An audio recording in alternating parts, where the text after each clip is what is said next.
ਸੋ ਦੋਸਤੋ ਹੁਣ ਇਸ ਵਕਤ ਸਾਡੇ ਨਾਲ ਖੜੇ ਨੇ ਡਾਕਟਰ ਅਸ਼ੋਕ ਸ਼ਰਮਾ ਜੀ ਜੋ ਕਿ ਰਾਜਸਥਾਨ ਤੋਂ ਆਪਣੀ ਨੌਕਰੀ ਛੱਡ ਕੇ ਆਏ ਨੇ। ਸਤਿ ਸ਼੍ਰੀ ਅਕਾਲ ਸਰ। नमस्कार। ਪਹਿਲਾਂ ਤਾਂ बहुत ਤੁਹਾਡਾ स्वागत वॉइस ऑफ पंजाब टीवी पे। सर मैं आपसे पूछना चाहती हूँ कि आपको क्या ज़रूरत महसूस हुई कि आप अपनी नौकरी छोड़ के इस आंदोलन में शामिल होने आए? देखिए, शुरू में तो जब मैं आया था तो मेरी छुट्टियां जो बाकी थी ना, तो मैंने सोचा था कि इन छुट्टियों का मैं अच्छा उपयोग कर सकूं, तो इससे अच्छी जगह मुझे कोई नहीं दिखी, इसलिए मैं आया था।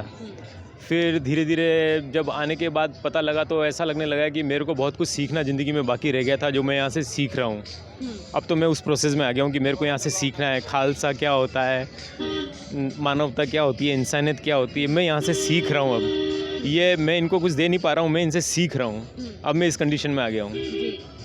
तो सर एज अ डॉक्टर जो यहाँ पे लोग हैं किसान आंदोलन में जुड़े हुए हैं, एज अ डॉक्टर आप उनकी क्या सहायता कर पा रहे हैं? मैं सहायता तो मैं क्या कर सकता हूँ, छोटा सा आदमी हूँ, मैं इस गाड़ी में ही रहता हूँ, यहाँ इसी में सोता हूँ, क्योंकि दूसरे जो डॉक्टर्स आते हैं ना तो वो शाम को चल जाते हैं या अपना कैंप बंद करके चल जाते हैं, क्योंकि डॉक्टर जो होता है तो थोड़ा सा उसके अंदर ईगो होता है कि हम कहाँ सोएंगे, हम कैसे रहेंगे, टॉयलेट बाहर में कैसे जाएंगे, नहाएंगे कहाँ, तो वो चल जाते हैं। तो उस समय मेरा काम शुरू होता है। रात को गाड़ी के अंदर कोई जब किसान खटखटाता है तो मुझे बहुत खुशी होती है। रात के 2 बजे, 1 बजे, 3 बजे, फिर जब उसकी कोई बुलाने आता है, मैं ट्रॉली में जाता हूँ, तो उस समय मेरे को खुशी होती है, उसकी आप कल्पना नहीं कर सकते हैं। वही मेरा काम है और उसी काम के लिए मैं आया हूँ। बाकी तो फैसिलिटी दिन भर तो मेडिकल की बहुत होती है, तो गाड़ी में रहने से और एक ही जगह पर रहने से सब पहचानने लग गए और ये मेरे को फ़ायदा हो रहा है। जी, तो सर ज़रा बताएंगे कि किस तरह की पेशेंट्स आपके पास आ रहे हैं या फिर क्या दिक्कतें जो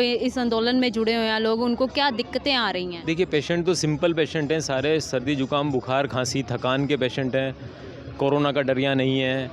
और आंदोलन में दिक्कतें जो आप जान रहे हैं आ ही रही है कि टॉयलेट की बहुत दिक्कत है, जो एक किसी भी आदमी का, किसी भी इंसान का संवैधानिक अधिकार है, सरकार को उसको देना चाहिए कि टॉयलेट हो, नहाने की जगह हो। यदि हरियाणा सरकार वो भी उपलब्ध नहीं कराती है तो ये तो मानव अधिकारों का हनन है एक तरह से। मेरे को देखा जाए, लाखों लोग बैठे हुए हैं और आप उनके केवल टॉयलेट और नहाने की या इस चीज़ की भी, नहाने का मत करो, टॉयलेट की भी चिंता नहीं कर रहे हो, तो इससे ज़्यादा शर्मनाक स्थिति क्या हो सकती है? इसको देखते हुए बड़ा दुख होता है। तो सर अभी तक बहुत बदलाव जो है इस आंदोलन में हम देख चुके हैं।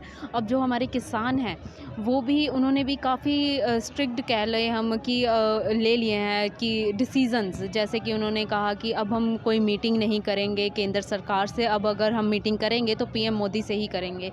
तो इसके बारे में आपके क्या विचार है? क्या लगता है कि ये फ़ैसला उन्होंने जो लिया है जो ये सही है या फिर इसके कोई हमें गलत परिणाम भी देखने को मिल सकते हैं? नहीं, गलत परिणाम कुछ नहीं होंगे। इन्होंने जो फैसला लिया बिल्कुल सही फैसला है और बहुत पहले ले लेना चाहिए था फैसला।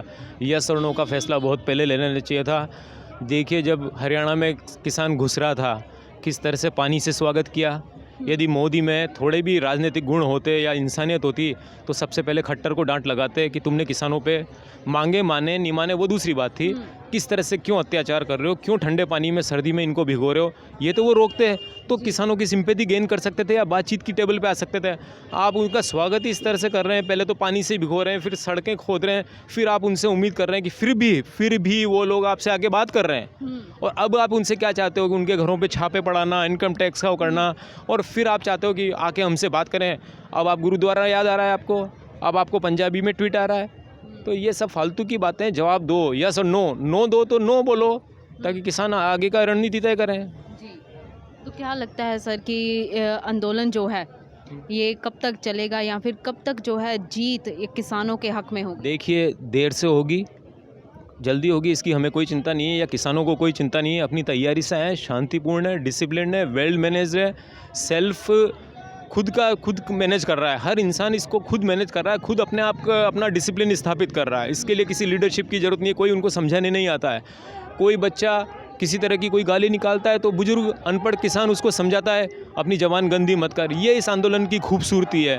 तो जब ऐसी खूबसूरतियाँ इसके साथ मौजूद हो, अहिंसा इसके साथ शामिल हो, भगत सिंह का जोश, गांधी जी की अहिंसा इसमें शामिल है, असफल होने का तो सवाल ही नहीं उठता। किसी भी सूरत में ये आंदोलन असफल नहीं होगा। जी, सर आप एक डॉक्टर हैं, डॉक्टर का दर्जा जो होता है बहुत ही पढ़े लिखा मैं कहूँगी कि माना जाता है एक डॉक्टर को। तो आपको क्या लगता है एज़ अ डॉक्टर आपने भी ये 3 बिल जो हैं पढ़े होंगे ज़रूर मुझे लगता है क्योंकि आप इतनी देर से इस आंदोलन में जो है जुड़े हुए हैं इस आंदोलन के साथ। तो क्या लगता है कि ये जो 3 खेती कानून हैं ये इनके हक़ में हैं या फिर नहीं?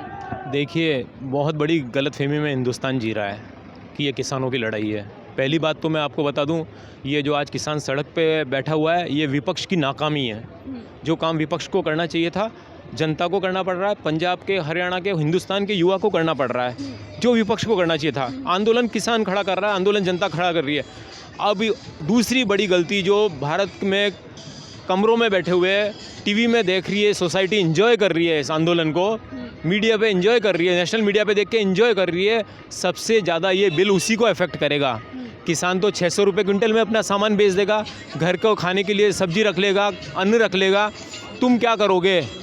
तुम 2 केले खरीदने से पहले सोचोगे, तुम 250 ग्राम अनाज आटा खरीदने से पहले तुम्हें सोचना पड़ेगा। चमकते हुए 2 एप्पल है ना शोरूम में नज़र आएंगे तुम्हें, जिस पे स्टिकर लगा होगा। 4 जने बैठ के तुम डिस्कस करोगे कि खरीदें या नहीं खरीदें, आधा आधा सब खा लेंगे। तुम्हारी वो स्थिति होने वाली है। इस बात को अब जनता समझ रही है। दिल्ली के लोग आ रहे हैं, शहर के लोग आ रहे हैं, अपने हिसाब से कारों में सामान ला रहे हैं, मदद कर रहे हैं इनकी। और अब उनकी ये बात समझ में आएगी धीरे धीरे कि ये केवल किसान का आंदोलन नहीं है, ये अंत में सबसे ज़्यादा किसी को दुखी करेगा तो भारत के मध्यम वर्ग को दुखी करेगा।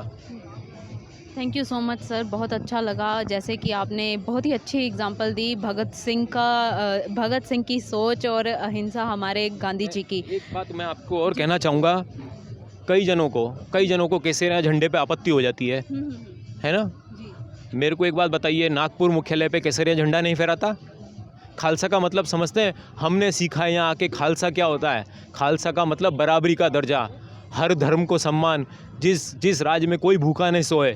और खालसा एक विचार है, खालसा कोई बाउंड्री नहीं है कि ये पंजाब के लिए खालसा है, आगे खालसा नहीं है। जहाँ भी जाओ बराबरी का व्यवहार करो, हर जाति हर धर्म वाले के साथ में बराबरी का व्यवहार करो, कोई भूखा नहीं सोए।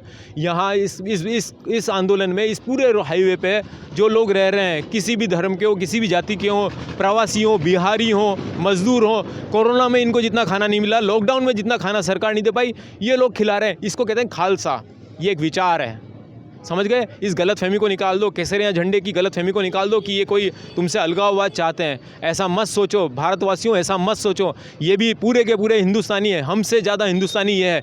जो लोग यहाँ बैठे हुए हैं ना, जो आज यहाँ केसरिया झंडा दिखा रहे हैं ना, उनका बच्चा बॉर्डर पर तिरंगा लहरा रहा है, समझ गए? उन्हीं का बच्चा सैनिक है।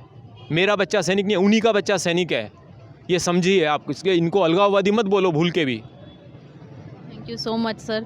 ਤੇ ਸਲੂਟ ਕਰਦੇ ਹਾਂ ਅਸੀਂ ਤੁਹਾਡੀ ਸੋਚ ਨੂੰ ਵੀ ਤੇ ਉਮੀਦ ਕਰਦੇ ਹਾਂ ਜਿਹੜੇ ਸਾਡੇ ਦਰਸ਼ਕ ਬੈਠੇ ਘਰੇ ਵੇਖ ਰਹੇ ਨੇ ਤੇ ਜਿਹੜੇ ਮੈਂ ਕਹਾਂਗੀ ਕਿ ਆਰੋਪ ਲਾਏ ਜਾ ਰਹੇ ਨੇ, ਗਲਤ ਆਰੋਪ ਲਗਾਏ ਜਾ ਰਹੇ ਨੇ, ਗਲਤ ਇਸ ਅੰਦੋਲਨ ਨੂੰ ਗਲਤ ਤਰੀਕੇ ਨਾਲ ਦਿਖਾ ਰਹੇ ਨੇ, ਉਹਨਾਂ ਦੀਆਂ ਵੀ ਜਿਹੜੀਆਂ ਅੱਖਾਂ ਖੁੱਲਣਗੀਆਂ।